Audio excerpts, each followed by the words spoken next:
The impersonal rubber suits, the devastating death toll and the heartbreaking impact on families left behind. These images back here from Ebola-stricken communities in the Eastern Democratic Republic of Congo, and they highlight an outbreak that has now claimed more than 1,000 lives.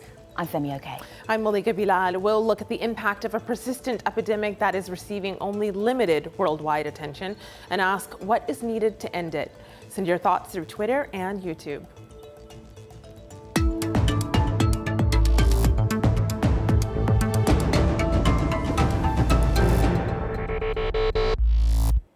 The Ebola outbreak in the Eastern Democratic Republic of Congo is in its 10th month and is now the second deadliest on record. Local and international health organizations are battling to contain the virus while providing life-saving help to those with the disease, which is usually fatal if untreated. Malika has more. The virus is sweeping some of the most densely populated regions of DR Congo, and recorded cases from the current outbreak are now well above 1,500. The virus is prevalent in the eastern provinces of North Kivu and Ituri, two regions that border Uganda. Even before the outbreak, millions of people lived with the threat of violence by Ugandan rebels, Rwandan Hutu fighters, and local Mai Mai militia groups. Health workers are also frequently targeted. On Wednesday, at least 9 people were killed when Mai Mai fighters tried to assault an Ebola treatment center in the North Kivu city of Butembo. That came just days after an epidemiologist with the World Health Organization was killed in an attack in the same city. Now there are fears that many people fleeing violence may have crossed into neighboring Uganda illegally, risking the virus spreading undetected beyond DR Congo's borders. In a race against time, the WHO says it is expanding its vaccination program in an effort to stop a new wave of Ebola cases. Femi? Thanks, Malika. So for more on this, we are joined by Nicole Facina. She is Regional Ebola Operations Coordinator at the International Federation of Red Cross and Red Crescent Societies. She's in Nairobi. Helen Branswell is a reporter for Stat News covering infectious diseases and public health. She's in Boston. Dr. Anne-Marie Pegg is Clinical Lead of Epidemic Response and Vaccination at Médecins Sans Frontières. She's in Paris. And from Goma in Eastern DR Congo, we have Dr. Michel Yao. He's Incident Manager for Ebola at the World Health Organization. Hello, everybody. It's great to have this brain trust here, this think tank of expertise. We have been trying to talk about the current Ebola outbreak for quite some time. We're reading about it, we're not necessarily seeing it on international media and on TV, Malika. So where should we start with this conversation? With skepticism, because there's a lot of it online. So this is just one tweet out of several that we got that sounded like this. This is Afolabi on Twitter, who says, Ebola seems like a lab culture disseminated for evil to these nations. I really don't believe it's a natural disease that just occurred out of the blue. Dr. Michel, I'm going to direct this one to you. Are you familiar with this sentiment? Do you get this among those you treat? And if so, how do you even go about treating a disease when you have to deal with this first? Thank you very much. It's actually a deadly disease, and sometimes difficult for people to believe that it is real. And actually, it's one of the challenges that we are facing in this Eastern DRC region, where they never experienced Ebola in the past. So people believe that it's somebody else that dropped the virus. And it's one actually of the fight. You have to fight first, they believe, and show that Ebola is quite real. Unfortunately, people start realizing when they have tens of deaths around them, and they have to realize that it's really a disease. And to fight Ebola, you really need first this community acknowledge the disease and also making sure that they are fully part of the response. And it's the challenge that we are facing now in Eastern DRC. I'm just thinking... Yeah, if I could add on that. Yeah, please, Nicole, go ahead, please. So community engagement is at the forefront of our response. And I think it's really important because community engagement can mean many different things. So community engagement is much more than just informing a community, but it's also listening to a community. So by going door to door and hearing what a community is saying and understanding their fears And understanding their concerns with the Ebola outbreak is a really critical piece. And this is then the last piece of community engagement where you actively involve the community in the response. So by to answer this tweet, a perfect example would be using an Ebola survivor to go back into their community and explain that Ebola is a real disease and people do need to seek treatment. There's a very important reason. Nicole, if you're answering people's fears, what are they telling you as you're going into the community and saying, what are you scared about? What are they saying they're scared about? So this is a great question, and you know, we're hearing lots of different feedback come from our feedback system. So this is where we're actually going out to the communities either door by door or hearing feedback through community leaders or religious leaders. And we're hearing exactly this, you know, there's concerns that Ebola is something that's coming from the outside community. It's not something that's coming from the community themselves. And we can understand it. For example, if you see a health worker show up in a full personal protective equipment, which is the full white suit, taking away your loved one, you are going to have concerns and you may have resistance, and this may create a level of mistrust. And so it's by understanding this that we really have to go back to the community and explain why this approach is so important. Sure. That's just one example. Yeah. Could I just jump in Please, to that as well? That additionally, I think, as Nicole has said, it's important to listen to the communities and also to acknowledge that this is a population in an area that has really been, as well as felt, neglected from a health perspective for a really long time.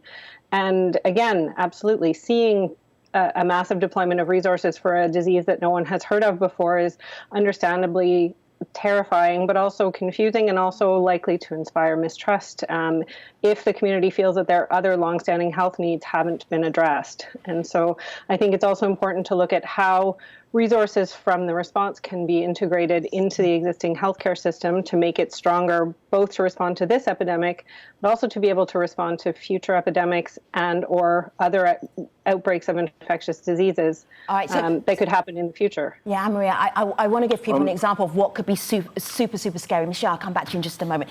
This is a health worker who's in a rubber suit carrying a baby who's believed to have contracted Ebola, and just that turning up in your neighborhood, that person, that health worker, that looks scary. Michelle, what were you going to say? It's look indeed scary. If I was at home and I see somebody wearing this a kind of a protective equipment at my door, I would be, of course, scared. We'd run. So it's like if that turned up at my door, I would run. I would not let you in. Exactly.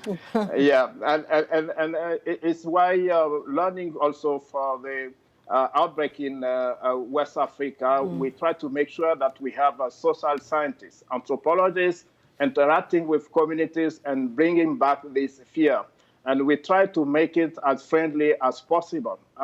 For example, for the safe burial team, those who buried somebody that died from Ebola, is make it a bit friendly when they have to wear the equipment in front of the relatives, and they have to also explain what they are doing. So we try to show a kind of human face behind this protective equipment to get people kind of have some trust and comply to the public health measure that we are advising.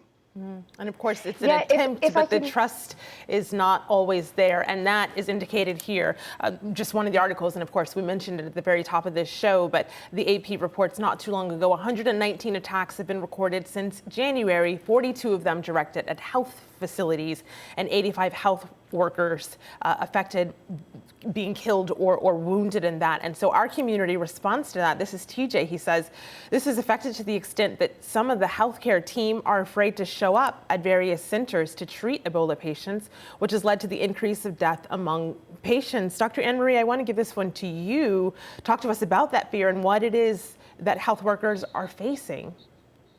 Well, I think I mean, there are legitimate security concerns, obviously, with numbers like that, a number of facilities that have been attacked, and a number of health workers that have been targeted by violence as part of this response, both within healthcare structures and outside. And my colleagues on this panel are well aware of that, and we at MSF are also aware. Two of the facilities that we were supporting were attacked in late February. I think, though, again, getting back to community engagement and community integration, the violence needs to be addressed, and certainly security measures that are being put in place are understandable, as healthcare workers need to be protected when they're doing their jobs. Violence, I think, needs to be looked at as a symptom of some of the deeper issues that underlie the context in this area, both that predate and extend into this response. And the security measures, while understandable, are a bit like treating a heart attack with morphine. The security measures are necessary to alleviate the discomfort and the pain, and to allow the work to get done, and they're certainly necessary and certainly essential for people to be able to do their job. But it doesn't entirely address why that violence is happening in the first place. And we're not likely to get to the bottom of the years of conflict in North Kivu province and all of the layers of that conflict in time to unravel it and address this response. But certainly I think that violence needs to be seen as a symptom and addressed as a symptom rather than a problem in and of itself. Yes, I just want to play this clip. This is Dr. Nazanzu Kalima. So last month, doctors went to a rally in North Kivu because they were worried about their own safety. Have a listen to this doctor, what he was concerned about. It is an outrage that no one knows that doctors and nurses are being beaten here. I can even inform you that the entire night yesterday, in the health zone of Masareka, for example, doctors and nurses have not spent the night in their homes because they're being threatened and intimidated. If we march today, it is to ask the local and national authority to provide security for health workers. We are not here to kill, but to heal. Michelle, I couldn't help but notice, but you're wearing a flat jacket. So when you are trying to treat this second biggest outbreak of Ebola that we've known, what are you having to do in terms of your own security as you're trying to treat local communities? For us, it's part of our duty as first medical doctor, but also World Health Organization, to ensure that people in need of treatment receive it. So it's actually our first motivation. We lost a colleague a few weeks ago, and the team, of course, were totally shocked, but we quickly reconvened because we say we have not the right to leave this virus within this population, despite the difficulties, despite the many episodes of violence that actually disrupt the response. Anytime we have a violence, it takes few days, even weeks, to recover, while the spread of the disease is increasing and is putting even the neighboring provinces, the countries at high risk. So it's actually our motivation. We try also to ensure and discuss with all the different stakeholders, in this case with the UN peacekeeping force, with the national authorities, to actually secure the area. In December, we were even advocating for Ebola team, but also for the population, where in Beni, armed groups were attacking the population. And I think it's also part of our responsibility. The population have to feel that we care about them. It's not only about Ebola, but it's for health. It's for them the right to live in the area. So we got a question just now on YouTube from someone named Mediatrice, and they ask, what's the most challenging part of treating this Ebola outbreak in the region? And underneath their question there, you can see a couple of people mention an experimental vaccine that is now being used widely for the first time. And Helen, I'll go to you with this, because on his question on what's being done, this experimental vaccine is something that you've actually researched. Yeah, I've been writing about it for years. Actually, it was developed in Canada at the National Microbiology Lab there, and has been taken up by Merck, which is developing it and trying to push it through licensure, both in the United States and through the European Medicines Agency. Right now, it's still experimental, but it was used at the end of the West African outbreak in 2014, 2016. They did a phase 3 clinical trial there and found that it was highly effective and has been used since the start of this outbreak, and probably it hasn't been able to extinguish the outbreak, obviously, but I think there's little doubt that if it hadn't been used, the numbers of cases would be substantially higher than they are now. How does it work, Helen? Well, it exposes it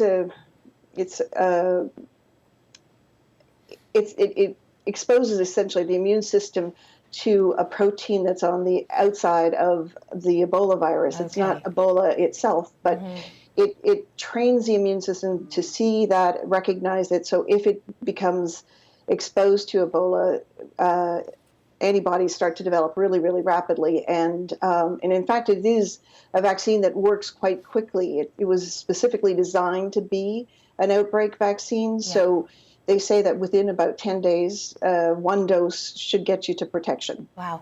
Is it licensed? This is what I found fascinating about the last big outbreak, is that the years that it takes to check if a medication works, if a vaccine works, there was no time for that. It's like, let's just try this now. So is it licensed? No, it's in the process of being licensed, but the problem with any kind of a therapy for Ebola is that you can only test it when there's an Ebola outbreak. Of course, and when there's an Ebola outbreak, there's generally so much chaos and so much stress put on the workforce that running clinical trials is really difficult. Sure, go ahead. It also, I think, just to clear, this vaccine, even not licensed yet, has been shown to be quite effective. I think it's one of the key interventions, among others, that actually help us to contain. We have more than 112,000 people that has been vaccinated. And for the preliminary data, it's looked to be quite effective. And actually, our worry now is that we can no more have access to people at risk that need this vaccine to be protected and at least to limit, to reduce the transmission and maybe overcome this outbreak. That's amazing. I mean, that should be headline news right now. Anne-Marie, what were you going to say? Go ahead. No, I just wanted to clarify that it's not necessarily a question of, let's just try it because we have the Ebola outbreak now. I mean, it was a vaccine that had safety data and small safety trials and clinical trials done before the end of the West Africa outbreak. And then during that outbreak, there was a phase 3 clinical trial that was done. So that showed effectiveness. And I think, as Dr. Michel has pointed out, that with the number of people who've been vaccinated to date, I think that the evidence that we have with the vaccine that shows its effectiveness and its efficacy, I think that has been an incredibly positive development in terms of the fight against Ebola. And I think it probably has saved a number of cases, a huge number of cases from actually being part of this outbreak as well. And yet there's still some fear. I wanted to bring this up because there's still some fear among members of our community about what might still happen. So this is Israel who just tweeted in, what measures has the WHO put in place to make sure that the Ebola virus doesn't spread to neighboring countries? I'm in Zambia, and that makes me worried. So I'll give this one to you, Dr. Michel, because of course that's neighboring to DRC. What would you say to Israel? We'll try to reassure Israel that we have, while responding to the current outbreak, we have a clear plan for neighboring countries. And actually, in some of them, the health workers have been already vaccinated. They have also developed laboratory capacity to detect. They have also strengthened the surveillance, including surveillance at the border, and health workers have been trained. So we monitor also progress of this preparedness in neighboring countries, and we have also a mechanism for information sharing. If we have contact, people that have been in contact with a positive case that have to travel, and we are aware with the country is automatically informed. And we set up also this exchange mechanism between different ministries of health of these countries. So we cannot avoid the spread. It's a high risk, but we try to make sure that if the virus enter a country, there is appropriate organization and measures to control it. And this is where I think we also can't forget the role of community engagement. So what we've learned from West Africa, the Ebola outbreak in West Africa, Ebola, and what we're learning now from DRC, that's what we need to be adapting into our approach as part of this containment strategy and in the preparedness countries. I'll give you an example. Our data shows that at the beginning of the response in DRC, an alert for a safe and dignified burial, which is a process that you use to bury the body of the dead. So of course, Ebola is most contagious at the end of someone's life, and it's important to bury the dead in a way that's also culturally sensitive. So these alerts that were coming from the community, they were quite low, so 29%. Yep. And now we see that after community engagement and involving the communities in the response, 81% of the alerts are coming from the community. And this is exactly how we should be engaging them. Nicole, can I just... This approach we should take in the neighboring countries and learn from that. I hear you. And Nicole, there's a picture back here which is really alarming, and I want to tell people what it is so they understand what's happening. This is a room where there's a burial taking place, and then the actual room is being disinfected. It's actually being sprayed there. So if you're looking at that picture, that is what that means.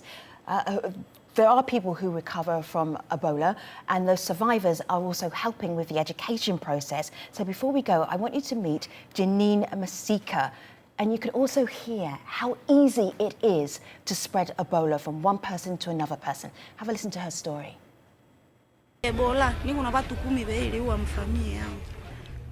claimed 10 of my family members. We did not know from the onset about Ebola and thought it was just regular illness and flu. My uncle became sick first, and then my parents went to look after him. Then he died. Our parents in turn unknowingly came back infected, then became sick, and in our bid to try to treat and care for them, got infected. They died, and in the end we lost 10 people whilst infecting each other, and 4 of us survived. And just to update you, Janine is now taking care of children who have lost their parents due to Ebola. Malika. But the way forward is picking up on something that was mentioned earlier by Nicole. Mona here on Twitter says dialogue and trust building is what's necessary. Communities need to be our spokespeople. They should be made to advocate for the Ebola virus disease vaccinations and address violent hysteria of certain factions, involve faith-based groups. They confront the negotiations. This madness has to stop. Dr. Anne-Marie, what do you make of Mona's comment?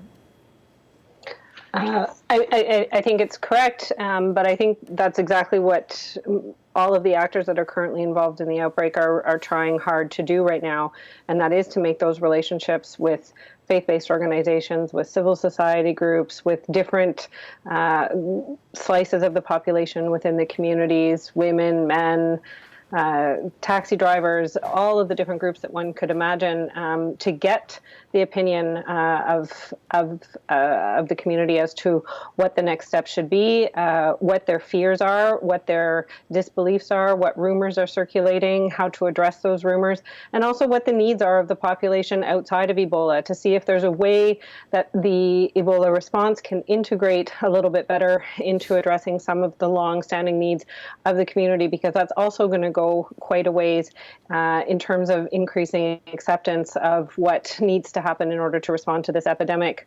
It would be definitely to address some of those longstanding needs of this community. I'm just hearing, getting an announcement from the Health Ministry in the DRC about the number of cases now going up of people who have contracted Ebola. I just want to wrap up with Malika. Dr. Michelle, I know you wanted to add more. We need to do another program on this because we're almost at the very end of this show. I'll give the last word to Mariam, who says, we know all the people of the DRC haven't lost hope. We keep faith with you in the assurance that this is a passing thing.